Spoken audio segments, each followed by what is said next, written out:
Welcome to the Overlook Motel, a place where underseen and unappreciated films are given their moment in the spotlight. The 1970s are a cinematic sweet spot for me. So many of my favorite feature films emerged from that era.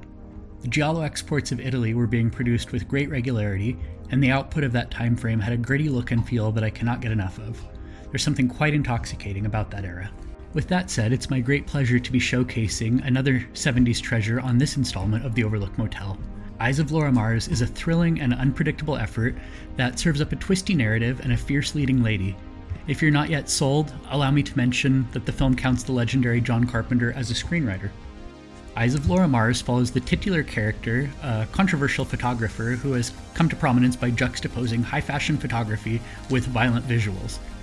When Laura Mars begins experiencing strange hallucinations connected to real-life murders, she comes to realize she has a connection to a deranged psychopath with an axe to grind.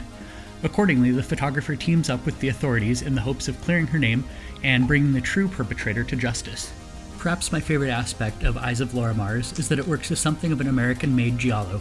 A few aspects that give this flick major giallo cred include the setup of an amateur detective setting out to clear her name, the themes of sexual dysfunction, the gloved killer whose POV we see through, and the denouement that reveals a core cast member to be the deranged killer. All things considered, this underrated effort gives off major Italian horror energy.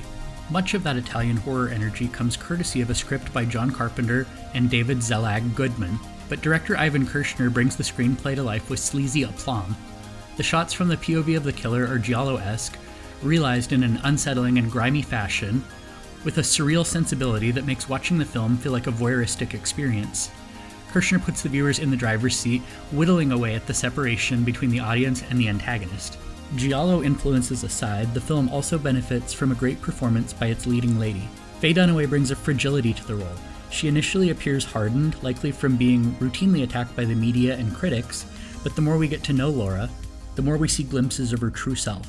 Most of the credit for that performance belongs to Dunaway, who has always been a talented thespian, but she's someone that works best with a director that knows when to let her run free and when to rein her in. And Kershner seems to have a keen understanding of exactly when to do just that. Eyes of Laura Mars is a film that reminds the audience that, like beauty, that which constitutes art is in the eye of the beholder. The titular character's photographs challenge convention and prove that art can and should be controversial. There is certainly a case to be made for the work of the titular character being exploitative of women, and being a man, I can't offer the final word on that, but my take, for what it's worth, is that seeing that type of imagery from the perspective of a female character allows for more nuanced commentary on gender and the female experience. In fact, Laura actually weighs in on that at one point during the film. All in, Eyes of Laura Mars is a gritty and thrilling good time that is ready to be rediscovered by a new generation. If you're game to check it out, you can watch it free with ads on Tubi as of the publication of this post. Thanks for checking into the Overlook Motel. If you're keen to chat more about underseen and unloved films, feel free to hit me up with your thoughts on Twitter @FunWithHorror.